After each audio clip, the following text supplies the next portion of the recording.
ఆశ్చర్యకరమైన సహాయం. ఆశ్చర్యకరమైన సహాయం అంటే అర్థం ఏంటంటే ఎలా వస్తుందో కూడా నీకు తెలియదు.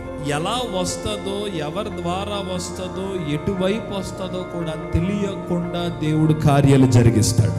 ఈ సహాయాలు ఆయన బిడ్డలు మాత్రమే అనుభవిస్తారు. ఒకవేళ నేను అనుకుంటాను, మీరు నమ్ముతున్నారా? దేవుడు మన జీవితంలో కొన్నిసార్లు చేసే సహాయాలు, దేవుడు ఆదుకునే ఆ విధానం మన కనులకు ఆశ్చర్యంగా ఉంటుంది. ఎంతమంది అలాంటి కార్యాలు చూడాలనుకుంటున్నారు? ఒకవేళ నిజంగా నువ్వు అలాంటి కార్యాన్ని చూడాలి అంటే నీవు ఖచ్చితంగా కెరేతు వాగు దగ్గరికి వెళ్ళడానికి ఏలియా ఎలాంటి విధేయత చూపించాడో నువ్వు కూడా అలాంటి విధేయత చూపించాలి.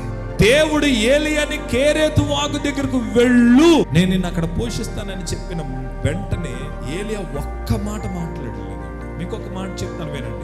ఆశ్చర్య కార్యాలు జరగాలంటే దేవుని మాటకు సులువుగా లోబడిపోవాలి. నువ్వు లోబడకుండా దేవుని కార్యాలు జరగవు. ఎవరు తొందరగా దేవునికి లోబడతారో వారు తొందరగా దేవుని యొద్ద నుండి కార్యాలు పొందుకుంటారు.